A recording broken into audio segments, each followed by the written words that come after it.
Новый вокзал почти приобрел свой окончательный облик. Работы завершены на 3 новых платформах. Но сначала нужно достроить здание станции. Только после этого можно будет создавать инфраструктуру для движения поездов. Mūsu uzdevums šobrīd ir pabeigt šo stacijas ēku pilnībā līdz gada beigām. Būtiskie darbi tiek pabeigti augusta beigās.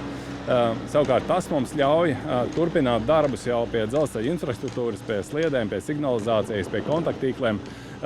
Tas viss secīgi seko šai būvniecības gaitai.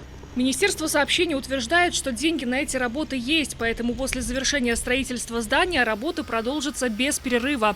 Конкретного плана, как завести Rail Baltica с новой шириной колеи в Ригу, пока нет. Так что пока на новые платформы будут приходить нынешние поезда. Часть движения планируют перенести сюда уже в середине 2028 года. Vilcieni tiks apkalpoti gan ziemeļu daļā, gan dienvidu daļā.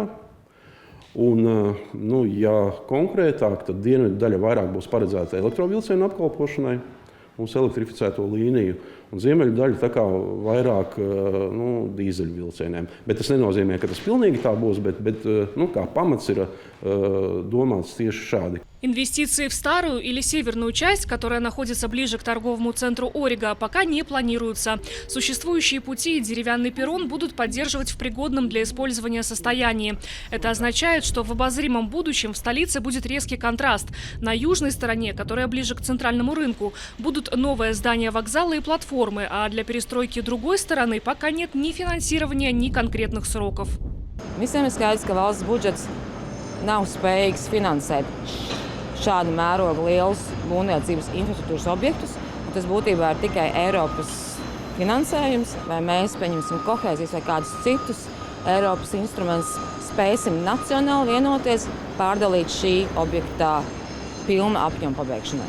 Tas būs nacionāla mēroga lēmums, tas nav Eiropas Briseles lēmums. Пока новые платформы еще не принимают поезда, готовое здание станции можно было бы использовать по-другому. Одна из идей – открыть его для выставок и других общественных мероприятий. Поскольку на реализацию проекта в полном объеме пока не хватает финансирования, часть перестройки временно законсервируют. На это потребуется несколько миллионов евро из госбюджета. Юлиана Шкагала, Криш Скайрис, Марис Юргенсон, ЛСМ.